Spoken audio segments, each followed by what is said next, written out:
Red బుక్కి ధీటుగా YCP digital book తీసుకురాబోతుంది. మాజీ మంత్రి రోజా మాట్లాడదాం. మేడం ఏంటి మేడం అంటే రెడ్ బుక్కి ఈరోజు చాలా అరాచకాలు జరుగుతున్నాయి. రెడ్ బుక్ పేరుతో చాలా మందిని చంపేస్తున్నారు, జైలు పంపిస్తున్నారు, మీరు ఆరోపణలు చేస్తున్నారు. ఇప్పుడు కొత్తగా డిజిటల్ బుక్ దేనికోసం తేబోతున్నారు? ఇది ఆరోపణ కాదు, కళ్ళ ముందు జరిగినవే.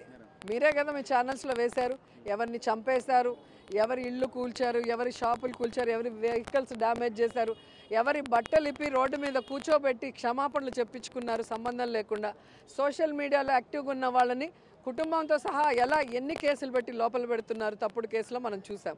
సో వాళ్ళు చేసేది తప్పుడు పని. రెడ్ బుక్ అనేది, డిజిటల్ బుక్ అనేది న్యాయబద్ధంగా మా నాయకులకి సపోర్టివ్గా ఉంటూ ఎవరైతే రూల్స్కి విరుద్ధంగా తప్పుడు పనులు చేస్తున్నారో కూటమి ప్రభుత్వ నాయకులకి, అఫీషియల్స్కి న్యాయబద్ధంగా కోర్టులో నిలబడి శిక్ష వేయిస్తాం. అంటే ఒక ఇండైరెక్ట్ వార్నింగ్గా చూడాలా కూటమి ప్రభుత్వానికి? ఖచ్చితంగా. పవన్ కళ్యాణ్ మీరు ఎంత ఘాటు వ్యాఖ్యలు చేశారు. కేవలం సినిమా ప్రమోషన్లోనే పవన్ కళ్యాణ్ బయట ఉంటున్నారు, ప్రజా సమస్యలు, రైతు సమస్యలు పట్టించుకోవట్లేదు కామెంట్ చేశారు. నిజమే కదండి, దీంట్లో నేను కామెంట్ చేయడం కాదు, నిజమే కాదా? ఎన్ని రోజులు ఉంటున్నారు ఆంధ్రప్రదేశ్లో? మరి జగన్మోహన్ రెడ్డి గారు అధికారంలో ఉన్నప్పుడు ఆల్మోస్ట్ 5 years ఇక్కడే ఉన్నారు.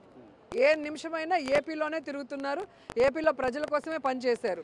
కానీ మీరు అప్పుడు అపోజిషన్లో హైదరాబాద్ నుంచి వచ్చారు, హైదరాబాద్కి వెళ్ళిపోయారు. ఈరోజు అధికారంలోకి వచ్చాకైనా ఇక్కడ ఇల్లు కట్టుకొని ఇక్కడ ఉండి ఇక్కడ ప్రజలకి అందుబాటులో ఉండి పని చేస్తున్నారా? సీఎంతో సహా, మినిస్టర్లతో సహా, మొత్తం ఎమ్మెల్యేలతో సహా అంతా కూడా హైదరాబాద్కి వెళ్ళిపోతున్నారు ఫ్రైడే అయితే. దానివల్లే కదా ఒకసారి మనకి విజయవాడ మునిగిపోయింది. దానివల్లే కదా అఫీషియల్స్కి ఏం డెసిషన్ తీసుకోవాలో తెలియక ఎన్ని అనర్థాలు జరుగుతున్నాయి. ఈరోజు రైతులు యూరియా కోసం నెలల తరబడి ఏ విధంగా నించుంటున్నారు క్యూలో, ఏ విధంగా పసుపు రైతులు కానీ, మామిడి రైతులు కానీ, మనకి ఉల్లి రైతులు కానీ ఈరోజు ఆత్మహత్యలు చేసుకుంటే ఏం చేస్తున్నాడు డిప్యూటీ సీఎం?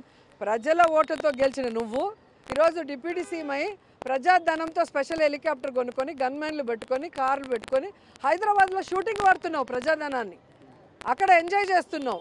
నీ సినిమా రేటు పెంచుకుంటున్నావు తప్ప రైతులకు మద్దతు ధర కోసం నువ్వు ఏమైనా మాట్లాడావా?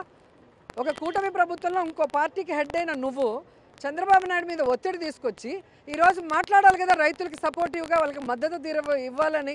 ఎందుకు జగన్మోహన్ రెడ్డి గారు ఇవ్వగలిగింది 5 సంవత్సరాల్లో, వీళ్ళు ఎందుకు ఇవ్వలేకపోతున్నారు మద్దతు ధర? వీళ్ళు ఎందుకు యూరియాని సక్రమంగా ఇవ్వలేకపోతున్నారు? వీళ్ళు ఎందుకు సక్రమైన సమయంలో ఈరోజు రైతు భరోసా ఇవ్వలేకపోతున్నారు? ఎవ్రీ ఇయర్ జగన్మోహన్ రెడ్డి గారు టైంకి ఇచ్చారు కదా, మీరు దానికి ఒక పేరు మార్చారు, 20,000 ఇస్తామని ఆశ చూపించారు. కనీసం 2 ఏళ్ళు 40,000 ఇవ్వాలంటే 5,000 ఇచ్చి చేతులు దులుపుకున్నారు. మరి రైతులు ఆత్మహత్య చేసుకుంటుంటే మాట్లాడాల్సిన బాధ్యత నీకు లేదా? ఈరోజు రైతు సంబంధించిన ఎవరైతే అచ్చెన్నాయుడు ఉన్నాడో మంత్రి, ఆయన దోచుకుంటున్నాడు యూరియా. వాళ్ళ అఫీషియల్సే కలెక్టర్ దగ్గరికి వెళ్ళి ధర్నా చేస్తున్నారంటే ఇంతకన్నా ఫెయిల్యూర్ ఏముంది? సో పవన్ కళ్యాణ్ ఫెయిల్యూర్, చంద్రబాబు నాయుడు, లోకేష్, మొత్తం మంత్రులంతా ఫెయిల్యూర్. ఫైనల్ ఒక క్వశ్చన్ మేడం, అంటే మీరు 3 ఏళ్ళ అధికారంకి వస్తారని చెప్తున్నారు, కానీ పవన్ కళ్యాణ్ మాత్రం అధికారంలో రానేమని సార్ ఎట్లా వస్తారు చూస్తారు, మళ్ళీ అదే కామెంట్ చేస్తారు. ఆయన సినిమా డైలాగులు బాగానే చెప్తాడు. మీరే చూసుంటారు ఒక లాస్ట్ ఎలక్షన్ ముందర మీటింగ్లో, మిమ్మల్ని నమ్ముకుంటే నన్ను ముంచేసినారు, ఈసారైనా నన్ను గెలిపించండి, నా కులమన్నా చూడండి అయ్యా, నాకు ఒక అవకాశం ఇవ్వండి అయ్యా అని అడుక్కున్నాడు. పోనీలే పాపం అని సింపతితో గెలిపిస్తే ఈరోజు ఆయన ఏం చేస్తున్నాడో రాష్ట్ర ప్రజలు చూస్తున్నారు. నాకు తెలిసి రాష్ట్ర ప్రజలు డిపాజిట్లు కూడా ఇవ్వరు పవన్ కళ్యాణ్కి. అంతే. మొత్తంగా అయితే రాబోయే ఎన్నికల్లో డిపాజిట్ కూడా ఇవ్వరని మాజీ మంత్రి రోజా చెప్తున్నారు. రెడ్ బుక్కి ధీటుగా కాదు, ప్రజల ఎవరైతే ఇబ్బందులు ఎదుర్కొంటున్నారో వాళ్ళ కోసం డిజిటల్ బుక్ తీసుకొస్తున్నామని చెప్తున్నారు. ఖచ్చితంగా ఎవరైతే తప్పు చేస్తారో వాళ్ళందరినీ శిక్షిస్తామని చెప్తున్నారు. పవన్ కళ్యాణ్ హరిహర వీరమల్లు, ఓజీ సినిమాల షూటింగ్లో సినిమా టికెట్లు రేటులు పెంచుకునే విషయంలో హడావిడిగా ఉన్నారు తప్పించి ప్రజా సమస్యలు, రైతు సమస్యల మీద పట్టించుకోవట్లేదు.